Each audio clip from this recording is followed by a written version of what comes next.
ہماری آپ کی پہلی ملاقات اور علیم بھائی اور آپ ساتھ ساتھ تھے، کیا اچھا وقت تھا وہ. اور سلسلہ جو تھا، جو بندگان خدا نام پر خدا کے چلے، فرات و نیل میں بھی راستہ بنا کے چلے. اور نصیر دیکھو زمین انیس ہے یہ زمین، چراغ لے کے کہاں سامنے ہوا کے چلے. یہ ایک زمانہ ہوا. تو تھوڑا سا ابھی تھوڑی سی گفتگو گاڑی میں بھی ہوئی. کراچی کا آپ کا جو بچپن کا ماحول، وہاں سے اگر تھوڑا سا آپ بتائیے کہ ظاہر سی بات ہے کہ ایک ایسی شخصیت کے ساتھ پرورش پانا، آپ کے گھر میں بابا آپ کے جو تھے، اور اس شخصیت کے ساتھ پرورش پا کے پلنا بڑھنا، وہ بھی ایک تبرک ہے اور ایک سعادت کی بات ہے. لیکن اس میں اپنی جگہ بنانا بعد میں، اور ایک ظاہر سی بات ہے کہ ایک آپ کی اپنی شخصیت، اپنا پہلو، آپ آگے نکلے، اور وہ بھی ایک واقعہ ہے. جب آپ کی ملاقاتیں شروع ہوئیں علیم بھائی سے، اور جون ایلیا بھائی ہیں ہمارے، وغیرہ وغیرہ، ان سب لوگوں سے، تو وہاں سے وہاں تک کا جو سفر ہے، ہم نہیں چاہتے کہ زیادہ سوال جواب ہوں، کیونکہ اس معاملے میں آپ زیادہ بہتر ہیں اور یہ کام آپ پہ زیادہ سچتا ہے. بات یہ ہے اس میں سہیل کے عدیل کے وہ اپنے جس زمانے میں ہم طالب علم تھے، تو اس زمانے میں ماحول بہت اچھا تھا، ہمارے اساتذہ بہت اچھے تھے، اور طالب علم جتنے تھے اس زمانے کا، ہر زمانے کا تو اپنا ایک محاورہ ہوتا ہے نا. تو اس زمانے کا محاورہ یہ تھا کہ لوگ کتاب پڑھنا، شعر یاد کرنا، اور یہ اس سے اپنی شخصیت کی تعمیر کرتے تھے. تو خیر ہم بھی تھے. تو 1963 میں وہ کسی نے، ساقی فاروقی جو ہیں لندن میں، انہوں نے آ کر کالج میں ہمارے، وہ ہم سے سینئر تھے لیکن ہمارے کالج میں آتے تھے، تو انہوں نے آ کے عزیز حامد مدنی کی غزل سنائی، تازہ ہوا بہار کی دل کا ملال لے گئی، پائے جنوں سے حلقہ گردش حال لے گئی.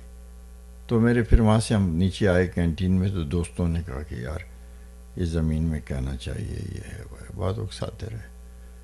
تو میں نے سوچا کہ وہ جو شعر سارے سنے، تو میں نے دیکھا کہ اس میں ایک ایسا قافیہ نہیں لکھا مدنی نے جو ذرا مشکل قافیہ تھا.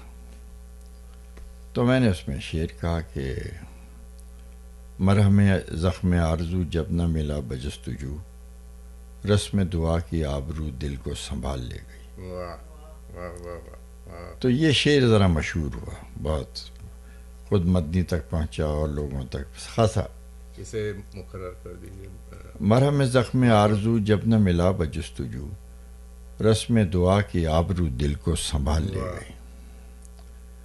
تو بہرحال اس طرح آتے رہے ہم. یہ کالج کا واقعہ؟ جی ہاں، کالج انٹر میں تھا میں.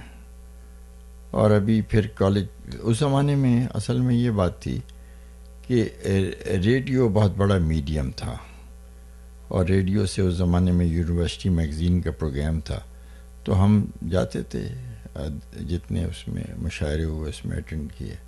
تو وہیں سے ہمارا کسی مشاعرے کو انہوں نے سنا تھا، سراج الدین ظفر نے. تو اچانک کسی دن ٹیلی فون میرے گھر آیا کہ کل پاکستان ایئر فورس کا مشاعرہ ہے پرسوں، اور آپ کو کہاں سے لیں. تو جب مجھے یہ میسج ملا گھر کے کسی فرد نے دیا، تو میں نے اپنے دوستوں سے کہا کہ پتہ نہیں کون مذاق کر رہا ہے یار، یہ پتہ نہیں کیا ایکٹیویٹی ہے یہ کہ ہم کہاں اور پاکستان ایئر فورس کا مشاعرہ. خیر وہ جب 2 دن کے بعد مجھ سے ان کا ہوا رابطہ، تو میں نے سب سے پہلے پوچھا بھائی یہ بتائیے کہ آپ کے پاس میرا نام کیسے آیا. تو انہوں نے کہا صاحب وہ ہمارے سارے مشاعروں کی فہرست جو ہے وہ سراج الدین ظفر صاحب مرتب کرتے ہیں. بھائی میں تو ہل گیا اپنی جگہ سے کہ سراج الدین ظفر اتنا سینئر آدمی. خیر پھر میں، وہ فیروز سنس کے جنرل مینیجر تھے، میں ان کے پاس گیا تو ایسے ہی میں نے سلام کیا. الماری کے پیچھے بیٹھے تھے بہت بڑی، کہ جاؤ ادھر جاؤ ادھر جاؤ. میں کہا جی میں فلاں ہوں. آؤ آؤ. خیر اس کے بعد کہنے لگے بھائی یہاں بیٹھتا ہوں, وہ تمہاری غزل سنی تو میں نے یہ کیا اور ایسے پڑھا.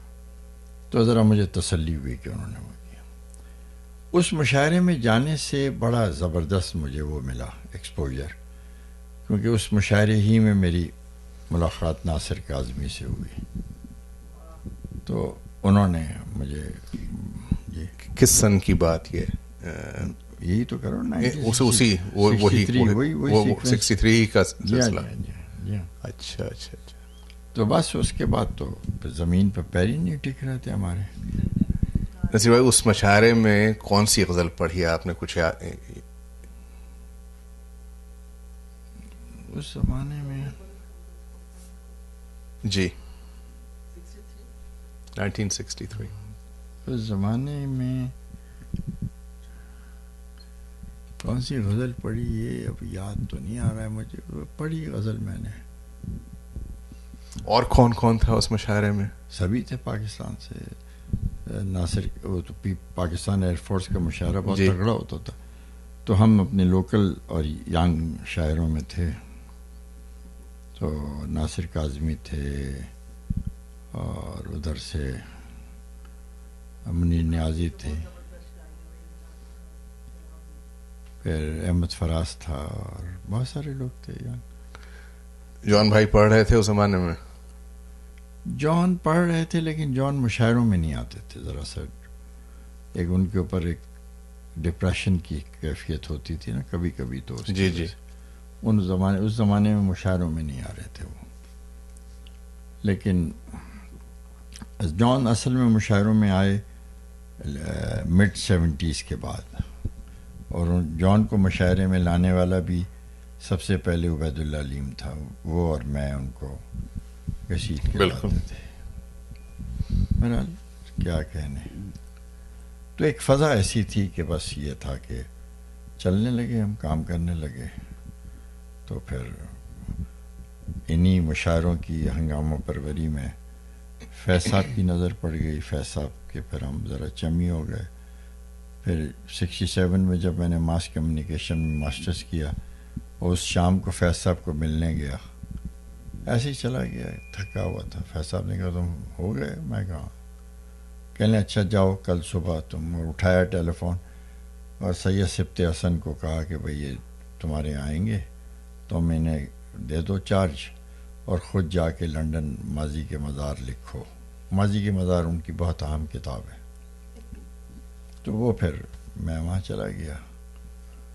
جب میں EFU میں چلا گیا PRO, تو بس تھوڑا ہی وقت لگا ہی تھا کہ مصطفیٰ زیدی میری سر آ گئے کہ جوش صاحب کے لیے کچھ کرو, جوش صاحب کے لیے, میرے مرشد کے لیے کچھ کرو.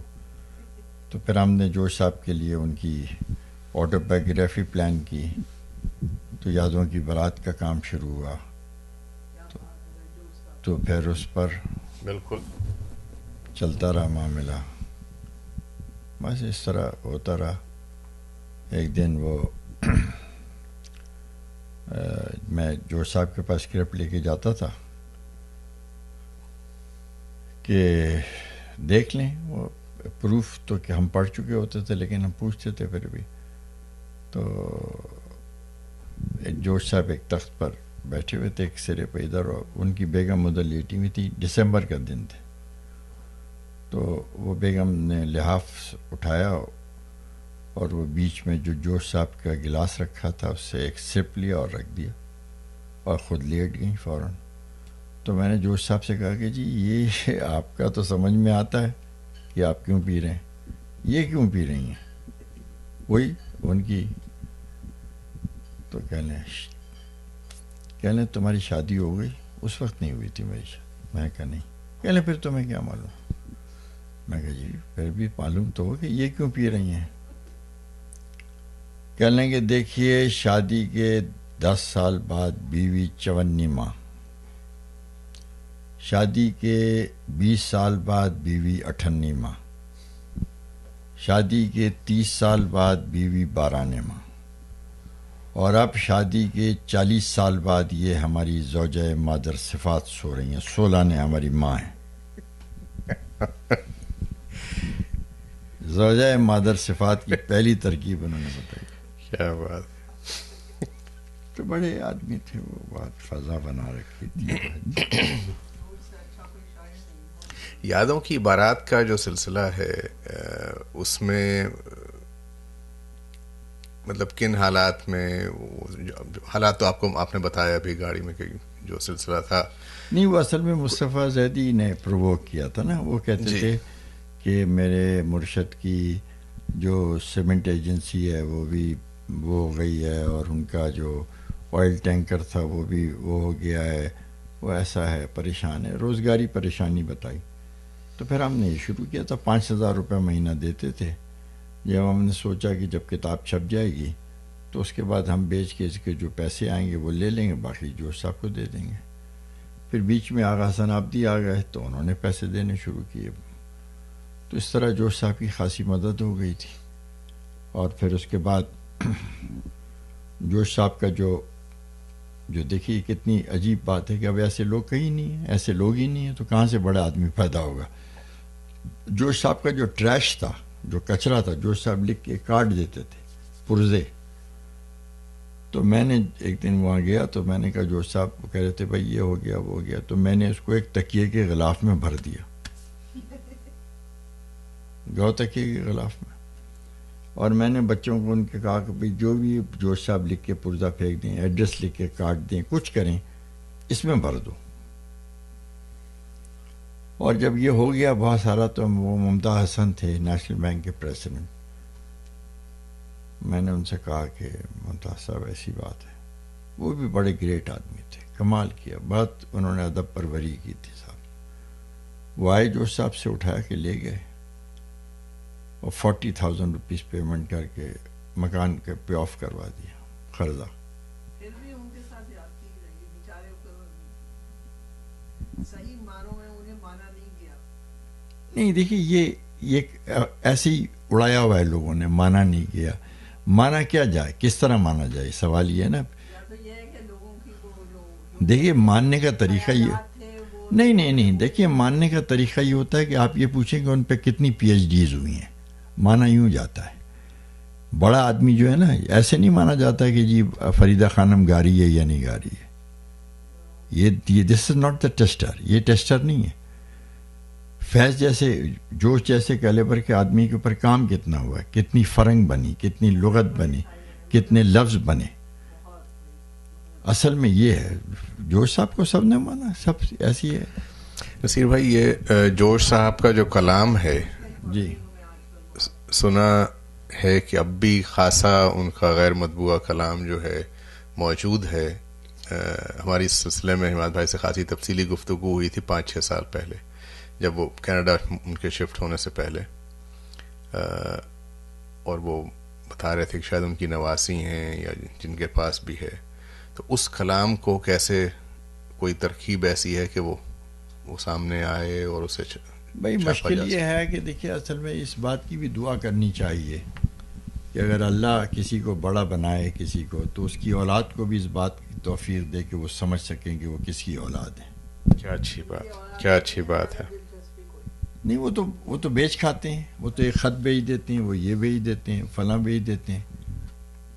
یعنی کوئی ڈائریکشن نہیں ہے نا,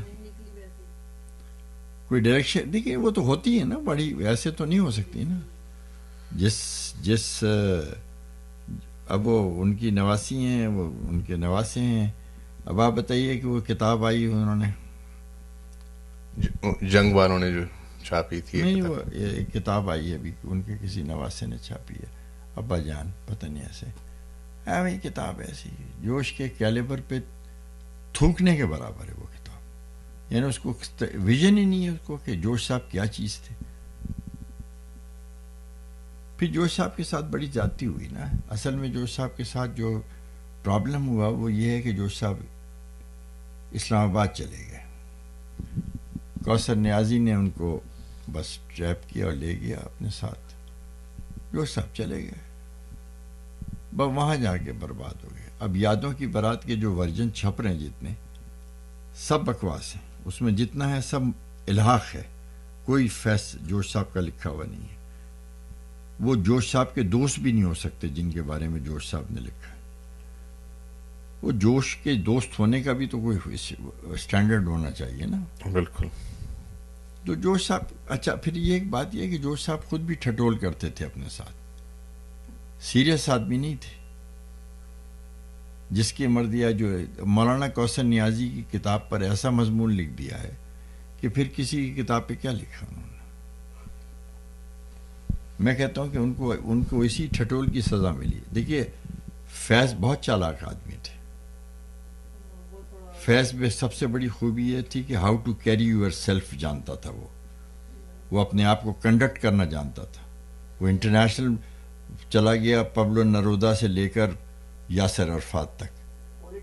حالانکہ مصرع لکھنے کی پوٹینسی فیض کے جوش کے مقابلے میں فیض کی پوٹینسی کم ہے, لیکن اپنے آپ کو اس طرح اس نے برتا لوگوں میں کہ آج وہ یہاں کھڑا ہوا ہے.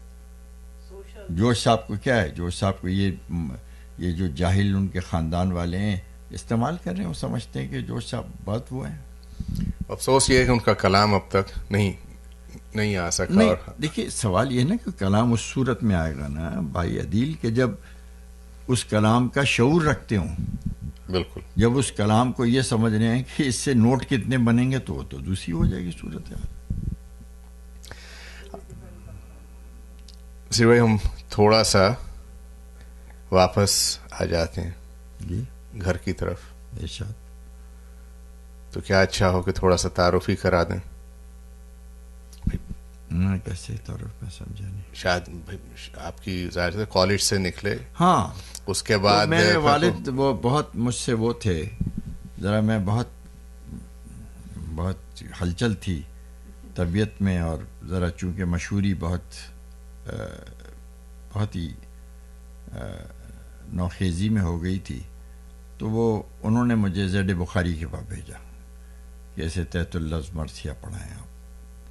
تو میں نے ان کے پاس جا کر بس وہاں گیا تو کیا کہنے بخاری صاحب کے, بہت عجیب آدمی تھے, بہت ہی اچھے آدمی تھے, اور وہ جانتے تھے لفظ کیا ہے, لفظ کو ڈیلیور کیسے کرنا ہے, اس کے شیڈز کتنے ہیں.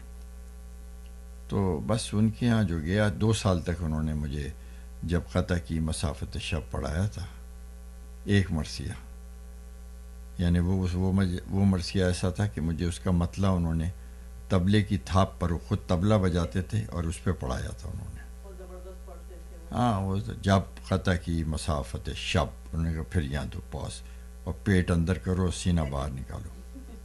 تو وہ ایک بہت ہی دوسری چیز تھے. تو انہوں نے پھر میں وہاں سیکھتا سے رہا. اس کے بعد یہ ہوا کہ بس وہ پھر بیٹھنے لگا وہاں, تو بہت لوگ آتے جاتے تھے, اسی سے خاصی تربیت ہو گئی. جی. تو پھر یہ نہیں رہا. پھر ایک دن اچانک میرے والد نے مجھ سے کہا کہ بھائی وہ دوسرے شعراء جو ہیں وہ مجھ سے پہلے نشتر پارک میں سلام پڑھتے ہیں, تم کیوں نہیں پڑھتے ہو؟ میں کہا جی پڑھوں گا. ایسے چلا گیا, میں دفتر چلا گیا. یہ بہت ڈر گیا, میں نے کہا یہ تو میں مارا جاؤں گا. تو اچانک یہ بات انہوں نے مجھ سے کہی تھی رمضان میں. وہ جیسے ہی ذیلحج کا مہینہ آیا مجھ سے کہنے بھائی آپ نے کہا جو سلام لکھے ہیں دکھائیے مجھے. تو پھر میں گیا اپنے استاد کے پاس, مرشد بخاری صاحب کے پاس. میں کہا جی یہ تو بڑی مشکل ہو جائے گی, کیونکہ برگد کے نیچے تو پپیتا بھی نہیں اگتا. یہ تو اور میں نہیں چاہتا کہ وہ, کیونکہ لوگ ظاہر ہے کہ لوگ کہیں گے ان کا بیٹا ہے تو بہت داد دیں گے مجھے. تو میں تو بہت اس طرح کا, میرا اپنا مصرع لکھنے کے قابل نہیں رہوں گا میں. تو یہی بات بخاری صاحب نے میرے والد کو بتا دی. تو مجھے پتہ نہیں, میں تو چلا گیا آگے کہنے سے. جب میں گھر آیا تو میں نے دیکھا کہ میرے والد نے اشارہ کیا. میں آیا, جیسے ہی میں قریب آیا تو وہ کھڑے ہوئے اور اٹھ کے میرا ماتھا چوما انہوں نے. تو میں ذرا اور ٹھٹر گیا. تو کہنے نہیں, مجھے خوشی ہوئی کہ تم نے یہ سوچا ہے, مجھے خوشی ہوئی. بس مجھے حوصلہ ہوا کہ یہ سمجھ گیا، میرا میسج مل گیا ان کو کہ میں اپنی حیثیت بنانا چاہتا ہوں. تو بہت اچھی بات رہی اس کی وجہ سے. کسی وہیں سے بات شروع کی تھی نا، تو اب یہ بتائیے کہ پہلا جو سلام آپ نے پڑھا ان کی مجلس سے پہلے وہ کبھی نہیں پڑھا، نہیں پڑھا، نیور نہیں گئے، نیور نیور نیور ایور. اچھا، پہلا سلام لکھا کون سا؟ پہلا سلام میں نے لکھا نہیں، میں نے نشتر پاک نہیں پڑھا سلام. پہلا سلام شاید میں نے لکھا تھا، وہ اصل میں یہ بھی سلام اور نعتوں میں بھی دخل پی ٹی وی کا بہت ہے. وہ پی ٹی وی نے انوائٹ کیا مجھے سلام کہنے کو. تو میں نے کوئی کچھ دن پہلے سلام سنا تھا تابش دہلوی کا، جو تو میر انیس کی زمین میں انہوں نے سلام کہا تھا، ہم آسمان سے لائے ہیں زمینوں. تو اس میں وہ جو سب سے اہم قافیہ تھا وہ تھا آستینوں کا. تو میں نے کہا کہ تو تابش نے بہت اچھا لکھا تھا، مگر پہلا مصرع کچھ بہت لیبرڈ تھا، بہت مشقت سے مصرع لکھا تھا انہوں نے.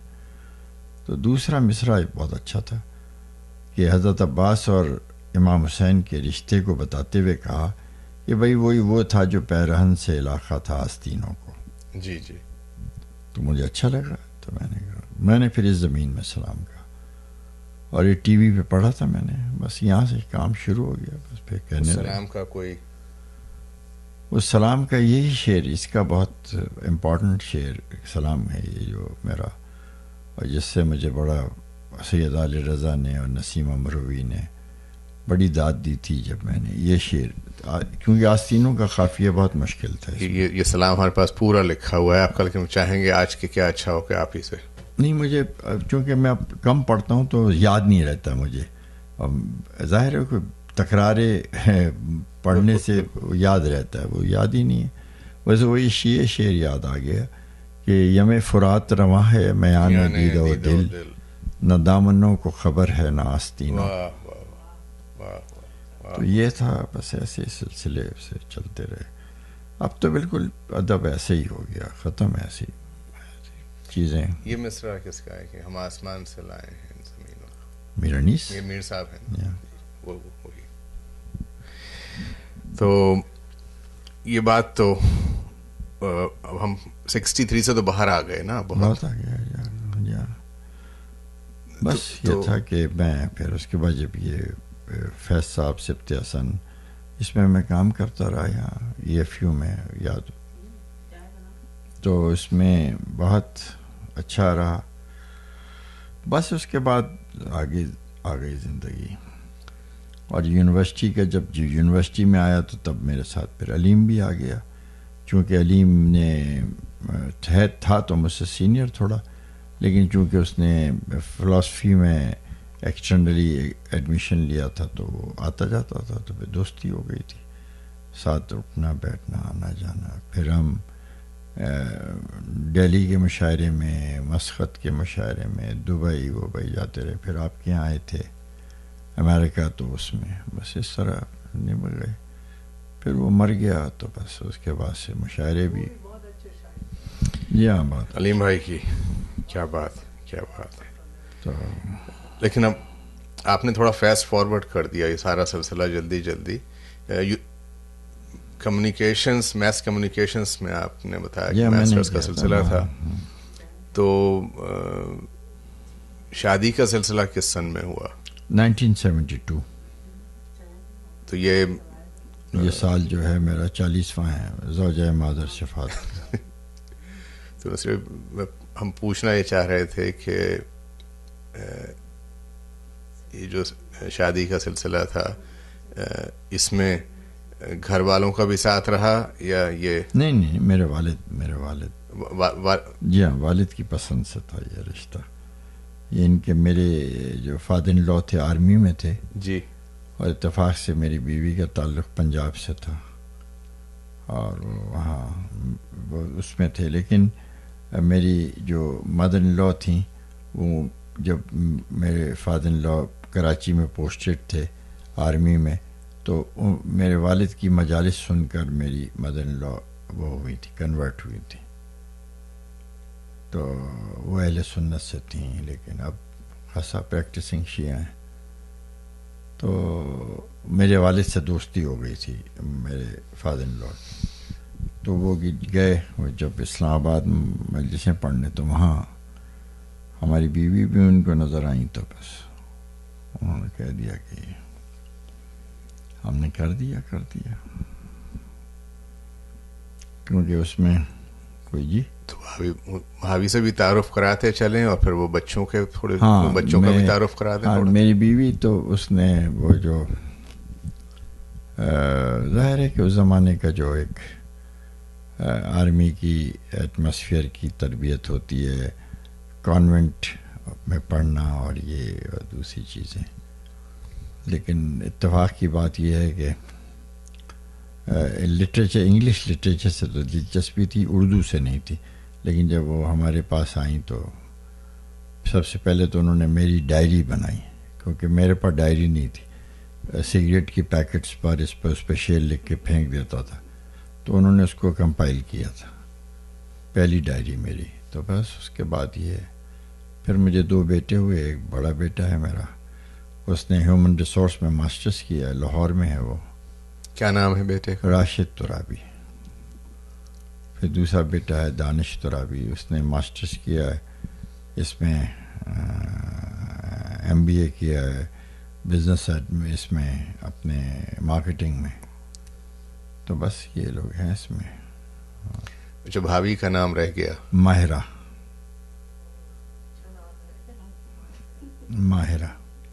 ٹھیک. تو بس یہ والد کی تو پسند آپ نے بتائی، بابا کی. والدہ کے حوالے سے؟ والدہ نے کوئی نہیں وہ کیا.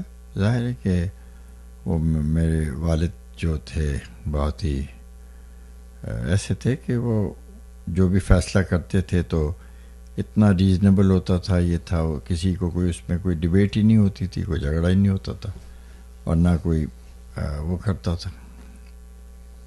جب آئیں تو ظاہر ہے تھوڑا سا یہ ایک فکر تھی جو مجھے، کہ ظاہر ہے کہ ہمارا ہندوستانی معاشرہ تھا اور ہندوستانی کلچر تھے اور یہ تھا. تو مگر یہ ذرا پنجاب سے آ رہی تھیں تو میں ذرا اس میں تھا. لیکن اتفاق کی بات یہ ہے کہ ماہرہ نے بہت اچھی بات، میں نے کہا بھائی دیکھو، ایک سب سے بڑا کمال یہ ہوتا ہے کہ پڑھی لکھی بہو کا کمال یہ ہونا چاہیے کہ وہ ساس کو کس طرح بوتل میں اتارتی ہے. اس کام میں کہ بھی بیٹھی ہوئی ہے سامنے. ہاں بس یہ بوتل میں اتارنا چاہیے.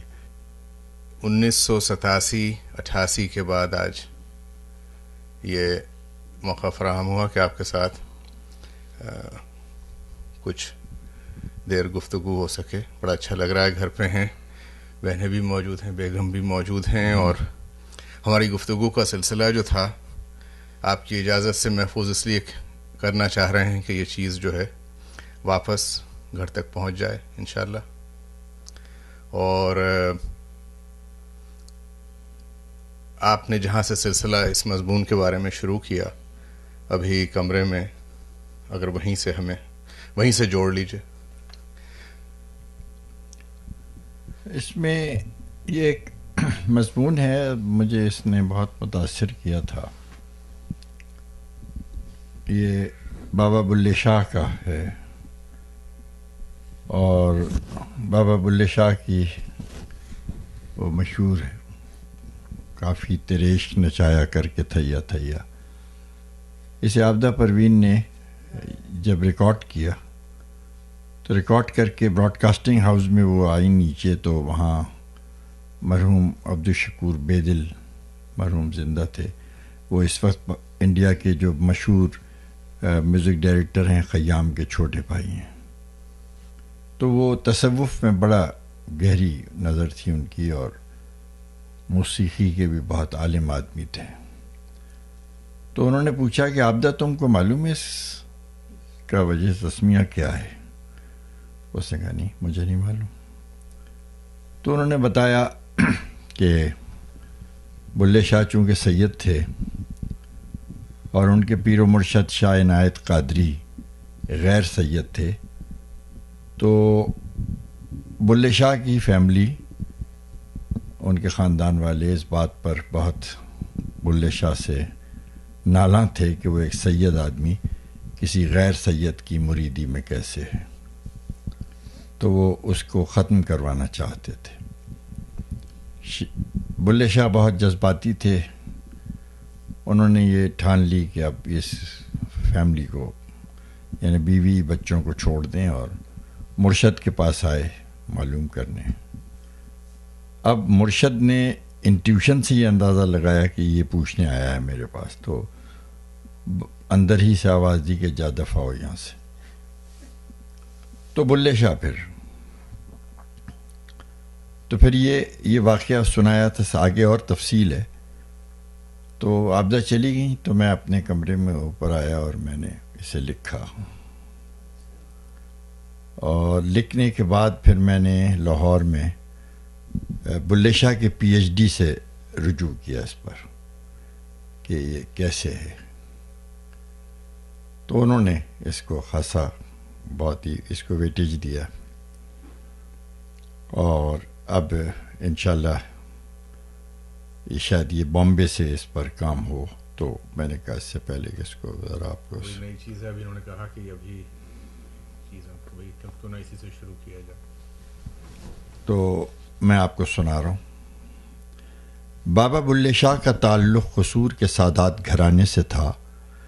ان کے پیر و مرشد حضرت شاہ عنایت قادری لاہوری تھے، جن کی نسبی نسبت آرائی قبیلے سے تھی. بلے شاہ اپنے مرشد کی زیارت اور پابوسی کو ہر دوسرے تیسرے روز بے وقتے بھی لاہور نکل جایا کرتے تھے. بلے شاہ کے کنبے کو سید ہونے کے ناطے کسی غیر سے یہ مریدی روگ انتہائی ناگفتنی تھا.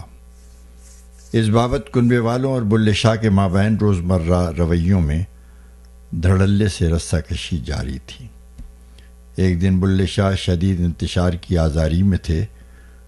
قصور سے لاہور کی سمت یہ نیت باندھ کر چل پڑے کہ آج مرشد کی صلاح سے آئے دن کی گھریلو کھٹ کھٹ کا جھمیلا اب چٹ پٹ ہو جانا چاہیے، ادھر کو یا ادھر کو.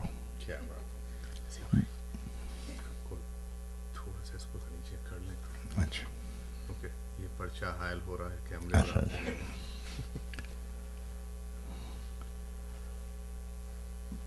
بلے شاہ لاہور آئے، مرشد کے دروازے پر پہنچے، دستکی ہوئے. اندر سے مرشد نے قدر اونچی آواز میں پوچھا، بھلا کون؟ بلے شاہ نے جواب دیا، سرکار میں ہوں بلے.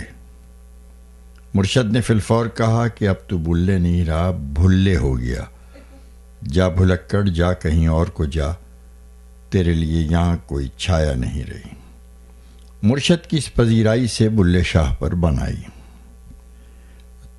تلوے تلے کی زمین چھٹک گئی. رو رو کر نڈھال ہو رہے. بہت دیر بعد جب دھیرے دھیرے آپے میں آئے تو مرشد کو منانے کی ٹھان کر اٹھ بیٹھے.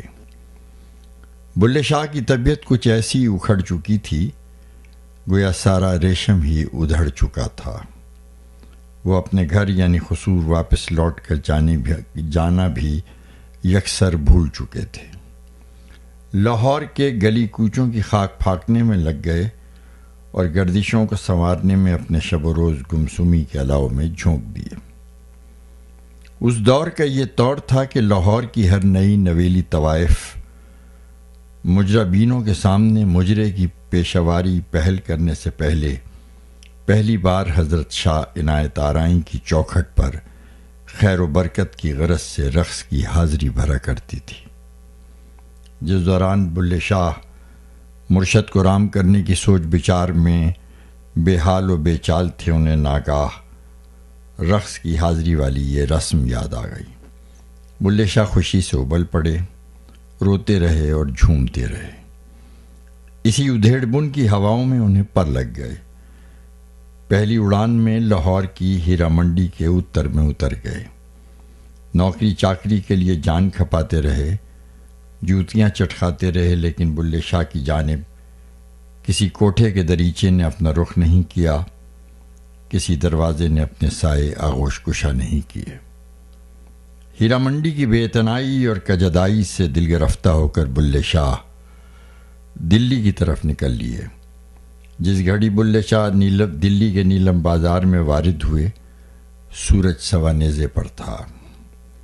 حلوائیوں، قصائیوں، پنساریوں اور پنواڑیوں سے علاقے کی ہر کنچن طوائف کے کوائف کی پوچھا پاچھی کرتے کراتے آخرکار بلے شاہ دلی کے دل زدوں کی ایک آہ سرد زلیخا جان بنارس والی کے کوٹھے پر جا پہنچے.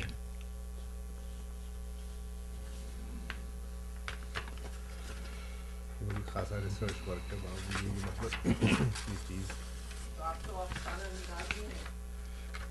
یہ افسانہ نہیں ہے تو حقیقت. دروازے کی زنجیر کھڑکائی. اندر سے آواز آئی، ارے یہ کون ہوا نامراد آ گیا نہ وقت. ٹوٹ کر جواب دیا ایک پامال و خستہ حال. باندی نے دروازہ کھولا اور جھپاک سے الٹے پاؤں زلیخا جان کی ماں خانم جی کو خبر کرائی کوئی میلا کچیلا سا مسکین آیا ہے. یہ سن کر خانم خلوت سے نکلی اور دروازے کی آڑ میں آ گئی. بلے شاہ کی خستہ حالی اور آشفتہ روزی دیکھی، ترس کھا کر اندر بلا لیا. وہ بوجھل قدموں سے خانم کے پیچھے ہو لیے اور دیوان خانے کی نشستی چوکیوں سے پرے ہٹ کر نیچے بیٹھ رہے. ٹھنڈائی سے آؤ بھگت کے بعد خانم نے ضرورت دریافت کی. بلے شاہ بولے، مالکن تیری خدا خوفی کو اور بھاگ لگے، تو مجھ محتاج کو اپنے ہاں نوکر رکھ لے، تیرا بڑا احسان ہوئے گا. بلے شاہ کی دعا گوئی اور برجستہ خوئی خانم کو نرما گئی. نرماہٹ سے پوچھا، کیسی نوکری؟ کہا، یہی جھاڑو صفائی، برتن دھلائی، اوپری کام کاج اور اناج کی چھاج وغیرہ. خانم بولی، تنخواہ کیا لوگے؟ بولے ہاشا و کلّا دمڑی کوڑی کچھ نہیں، صرف 2 وقت کے دسترخوان کی بچی کچی روٹی اور چٹنی. ہاں مگر شرط کڑی یہ ہوے گی کہ جب زلیخا جان مجرا رچایا کرے گی تو میں بھی ایک کونے خدرے میں دبک لیا کروں گا.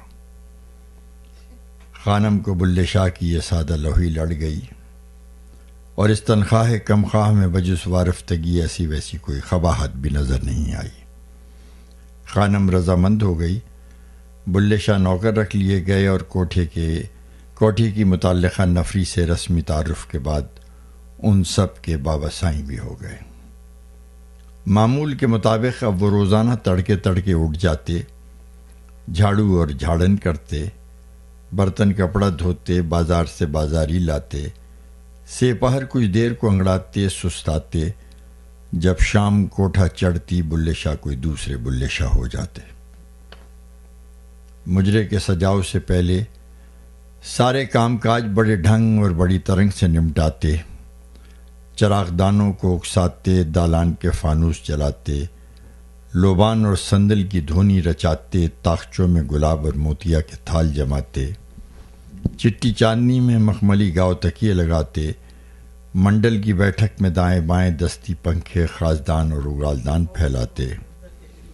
مجرائیوں کی توازوداری کو کبھی ستو کبھی امرودی شیرہ بناتے اور حقے گرماتے. سب سے آخر کو خانم کی مسند بچھاتے اور نقشین پاندان کے لوازمات سجاتے. جب سارے کام نمٹا چکتے تب بلے شاہ لب جھپ آرائشی اتاق میں جاتے. مشاطہ کے ہاتھوں زلیخا جان کا سنورنا اور روپ بھرنا جھوم جھوم کر دیکھتے، خوش باش ہوتے اور زلیخا جان کی طرف پنکھیاں جھلتے رہتے. زیر لب چشم بددور بڑبڑاتے اور باہر رنگنائی میں نکل پڑتے.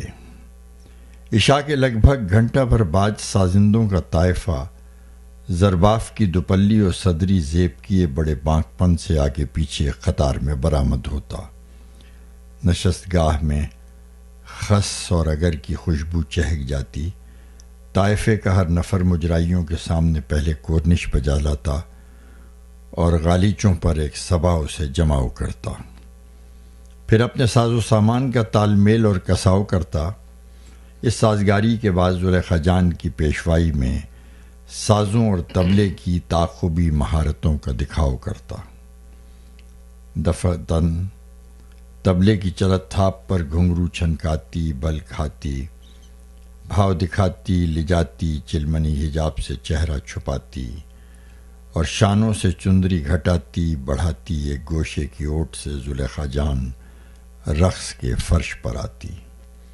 بے ساختہ آفرین نافرین کی کھنک سے محفل پھڑک جاتی، مجرا شروع اور رنگ طلوع ہو جاتا.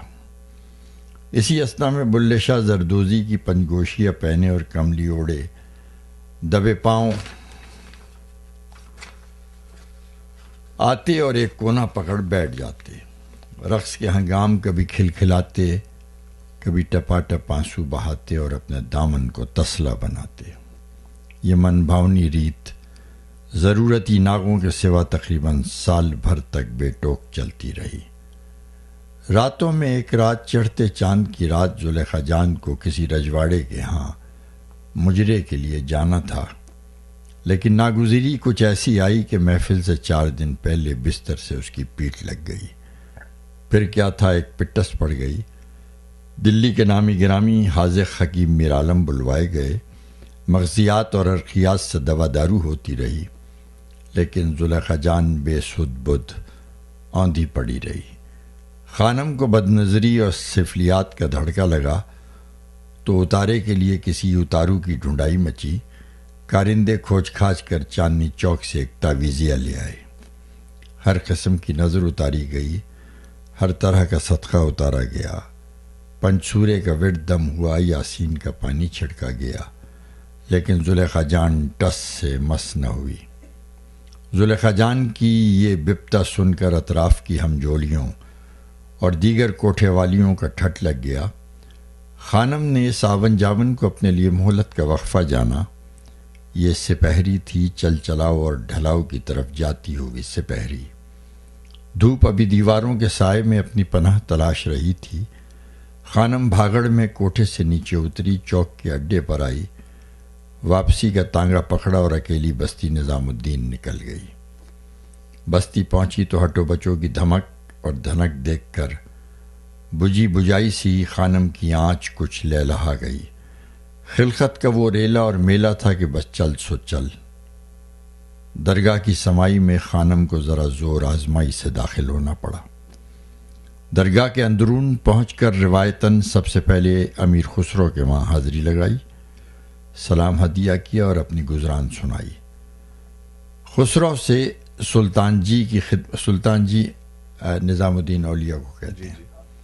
خسرو سے سلطان جی کی خدمت میں باریابی کی خاطر اپنا سفارشی ہو جانے کے لیے گزارش ہوتی رہی اور بھل بھل بلکتی رہی. خسرو بھی آخر مرشد کی تیور کسوٹی تھے. حمایت کرنے پر دربردہ مائل ہو گئے. خانم وقتاً بحال ہو گئی. خسرو کی خسروی سے اجازتی ہو کر خانم جس دم سلطان جی کی دہلیز پر آئی تو وہاں کو نوچندی جمعرات کی بارات آ چکی تھی. 400 عرض گزاروں کے غول تھے. ایک غلغلہ تھا. ہر کوئی امیر خسرو کی طرح اپنی چھاپ تلک کی فریاد میں مگن تھا. خانم سیاہ کامدانی برقعے میں سمٹی سمٹائی سرکتے سرکاتے سلطان جی کے قریب جا پہنچی. چڑھاوا چڑھا چکی تو اپنا ماتھا جھروکے سے ٹکائے کچھ کھسر پھسر کرتی رہی. شاید سلطان جی ناراضی تھے. خانم کھسکتی کھسکتی پائنتی میں آ گئی. سلطان جی کو مناتے مناتے سسکی آنے اور ہچکی آنے لگی. پھر توبہ تلہ کرتے کرتے ہلکان ہو گئی. جب سلطان جی کی توجہ سے خانم کا بوجھ کچھ ہلکا ہوا تو وہ حضرت کی منظوری سے رخصت لے کر آستانے سے باہر چلی آئی. چلتے چلتے لنگر خانے کے بٹوارے سے کچھ بٹورا اور گھر کو سدار گئی. بیانے کے ہر جانے اور بڑی سرکار سے وعدہ خلافی کی پاداش اور بھگتان کے اندیشوں پر خانم اور سازندوں سبھی کے طوطے اڑ چکے تھے. سب کو اس خلل نے گھیر رکھا تھا کہ رجواڑوں کے ہاں ناگہانی کا بھی کوئی لارا نہیں ہوتا، کوئی ہیل حجت نہیں ہوتی. غرض وعدے کی تلوار نیام سے نکل کر سروں پر آ گئی. زلیخا جان پلکیں تو پسار چکی تھی، لیکن ابھی اس کے لیے ایڑی زمین پر رکھنا دوبھر تھا، بہت لاغری تھی. بلے شاہ احوال کی ہانڈی کا ابلنا بھانپ چکے تھے۔ پوچھنے لگے خانم آخر یہ سب کیا ہو رہا ہے؟ گھر میں نحوست کی چہل پہل کیوں ہو رہی ہے؟ خانم نے پہلے تو ایک ٹھنڈی آہ بھری، پھر اپنی افتاد بیان کی تو بلے شاہ نے خانم کو بڑے دلاسے دیے، بڑی تسلی دی۔ ہولے سے بولے، ارے خانم چنتا مت کر، ایسی کوئی گمبھیرتا نہیں، اوپر والا بڑا کارساز ہے۔ ایسا کر زلیخا جان کا گھاگرا، اس کا زیور اور اس کے گھنگرو مجھے پہنا دے، میں اس کے بدلے ہواؤں گا، پھر دیکھیو چھما چھم۔ یہ سن کر خانم کی سوچ میں اٹک گئی اور ایک گہری چپ ساتھ لی۔ وار چوک جانے کی وحشت میں بلے شاہ فوری سماجتی ہو گئے۔ رو دھو کر اللہ اور اس کے پیارے حبیب کے ہاتھ اپنی مراد سونپنے کی التجا کی۔ التجا کا دباؤ بڑھا، پنجتن کی قسموں سے جڑے واسطے بڑھے، آخر خانم نیمے دھیمے پسیج گئی۔ خانم کا لکنت آمیز اشارہ پاتے ہی بلے شاہ لپک جھپک تیاری میں جت گئے۔ چولی گھاگرا چڑھایا، مسی کاجل لگایا، بندیا لگائی، جھومر اٹکایا، چھک چھک کرتا گلو بند و بازو بند پہنا، جھمکے اور کنگن پہنے، چندرمالا پہنی، گجرے باندھے، ایسا بناؤ سنگار کیا کہ بس خدا کی پناہ۔ زلیخا جان کی مشاطہ بھی، خانم بھی اور سازندے بھی سب کے سب ہکا بکا رہ گئے، سٹ پٹا گئے۔ پالکی آئی اور بلے شاہ پالکی میں سوار ہو کر زلیخا جان کے بھیس میں رجواڑے کی حویلی پہنچ گئے۔ محفل انتظاری تھی۔ بلے شاہ گھونگھٹ نکالے، گھاگرا سنبھالے، ٹھمکتے ٹھمکاتے خرامہ رقص کے چبوترے پر آئے۔ مجرے کے مہمان عمرا اور رؤسا نے زلیخا جان سمجھ کر اشرفیوں کے نذرانے گزارے۔ بلے شاہ نے تسلیمات کے نخروں سے محفل کی بے قراری کا خیر مقدم کیا۔ میر محفل راجہ صاحب ساجن پور کے دست مبارک کی اذنیہ جنبش سے مجرے کی بسم اللہ ہوئی۔ بلے شاہ نے رقص کیا اور کلیان ٹھاٹ پر ایسا رقص کیا کہ ساری محفل داد و دہش سے بے خود ہو کر جھومتی رہی، گھومتی رہی۔ گجر سے ذرا کچھ پہلے جب محفل بے چراغ ہوئی تو کسی کو ہوا تک نہ لگی کہ کون آیا اور کون گیا۔ بلے شاہ رجواڑے کے ہاں سے پالا مار آئے۔ کوٹھے کی تھان پر لوٹ کر آتے ہی مبارکیوں نے دھوم اٹھائی۔ خانم شکر مندی میں پہلے ہی خاصی خم ہو چکی تھی۔ زلیخا جان نے ہلچل سنی تو بستر سے اٹھ کر دوڑی اور سرخوشی میں بلے شاہ سے لپٹ گئی۔ بلے شاہ نے زلیخا جان کے سر پر ہاتھ پھیرا، آپ دیدہ ہوئے، پھلنے پھولنے کی ڈھیروں دعائیں دیں۔ پھر کچھ خیال آیا تو مسکرا کر کہنے لگے کہ لو بٹوا، اب تو ہمرا تمرا گھنگرو شریک رشتہ بھی ہو ہی گیا۔ خانم نے اس گھنگرو شریک رشتے کی سلامی نظر کی۔ شیرینی تقسیم ہوئی، سب کا منہ میٹھا کیا گیا۔ اسی شور شرابے کے بیچ بلے شاہ چپ چپاتے سے اٹھے اور اپنے حجرے میں چلے گئے۔ کچھ دیر بعد باہر آئے تو زلیخا جان کا چولا، زیور اور گھنگرو پھولوں میں لپیٹ لپاٹ کر لے آئے اور خانم کے قدموں میں رکھ کر بولے، بس خانم، بس ہمرا تو کام ہو ہی چکا، اب تو چھٹی کر دے اپنی نوکری سے ہمری۔ یہ سنتے ہی خانم بلک اٹھی، بولی، ارے بابا سائیں، آخر ہم سے ایسی بھی کیا گستاخی سرزد ہو گئی؟ بلے شاہ تڑپ کر بولے، نہیں للہ نہیں، مجھ میں ہرگز کوئی ایسی کھوٹ کپٹ نہیں۔ زلیخا جان کے سر کی قسم، کسی سے کوئی گلا تک نہیں۔ مجھ کو تیرے نمک کی مار پڑے خانم، اگر میرا دل تیری طرف سے میلا ہو۔ سچ پوچھ تو بات صرف اتنی ہے کہ اب میرے سینے میں لاہور کی کھینچ میری سانس لپیٹ رہی ہے۔ لاہور مجھے بڑی للک سے آواز دے رہا ہے، اوپر والے کی بڑائی کو اپنے اور میرے درمیان حکم سمجھ، یقین کر کہ تیرے اور زلیخا جان کے احسانوں کی بھرمار کا رتی برسلا سردست مجھ نصیبوں جلے کے پلے میں سوائے شکریہ کے چند لفظی ٹھیکروں کے اور کچھ بھی نہیں ہے. ہاں البتہ زندگی رہی اور لاہور نے میری بات رکھ لی تو کوسوں دور بیٹھ کر بھی اپنی دعاؤں کی گڑگڑاہٹ سے تیرا اور زلیخا جان کا قرض تا عمر چکاتا رہوں گا. یہ سن کر خانم کی ہچکی بن گئی.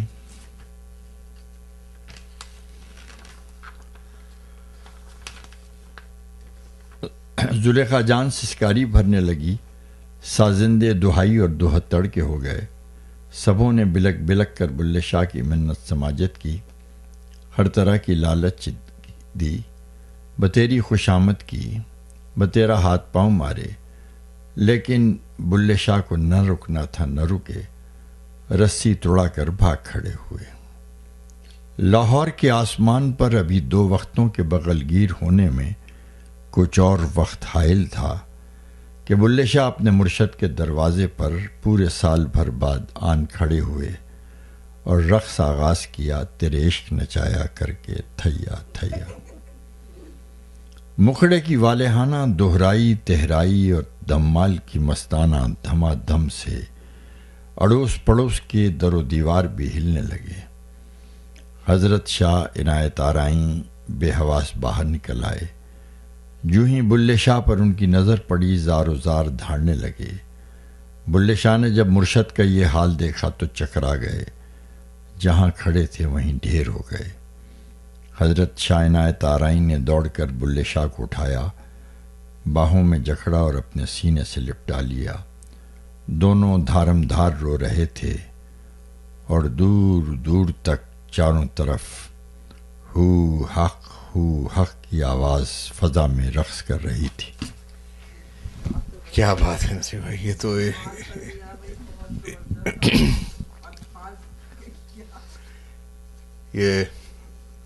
یہ بھی ایک اتفاق ہے کہ آئے اور یہیں سے آغاز ہوا. اس تھوڑا سا اس کا بتائیے کہ یہ آپ کو کیسے خیال آیا اس واقعہ جو بھی آپ نے بتایا؟ نہیں، جیسے آبدہ نے یہ واقعہ آ کے مجھے سنایا تو وہ بھی خود بہت ہی متاثر حالت میں اس نے سنایا، بلکہ یوں کہنا چاہیے کہ گریہ ناک حالت تھی. تو میں بھی بہت متاثر ہوا اس صورتحال سے. اوپر گیا تو میں نے اس کو ایک گو میں لکھ دیا اسے. دوسرے دن میں نے جا کے مشتاق احمد یوسی کو سنایا تو یوسف کی صاحب تو بہت پریشان ہوئے. پھر انہوں نے ادھر ادھر ٹیلی فون کیا، بہت خاصے لوگ جمع کیے، سنتے رہے اور کہا یہ تو بالکل ہی ایک عجیب چیز ہو گئی ہے. پھر میں نے لاہور میں اس کے پی ایچ ڈی سے بات کی تھی. میں نے کہا کہ واقعہ، اس نے کہا کہ یہ صحیح ہے، پورا صحیح ہے، لیکن انہوں نے لاہور کے ہیرا منڈی میں طوائف کے کوٹھے پہ کام کیا تھا، آپ دلی کیوں لے گئے انہیں؟ میں نے کہا یہ میں نے خیالی طور پر، چونکہ میں امیر خسرو اور اس کو بھی شامل کرنا چاہتا تھا، نظام الدین اولیاء کو، تو میں نے ذرا سا کہانی کو ایکسپینڈ کر دیا. اس میں تو کوئی حل نہیں، کیونکہ خیالی تعلق ہے نا یہ. تو کہنے ہاں یہ جائز ہے. اور پھر میں نے کہا کہ دیکھیے مجرا مینجمنٹ جو ہے وہ دلی اور لکھنؤ سے بڑھ کر کہیں نہیں ہے. یہ چراغ دانوں کو اکساتے یہ کوئی نہیں لکھ سکتا، پوری اردو لٹریچر میں نہیں ہے یہ.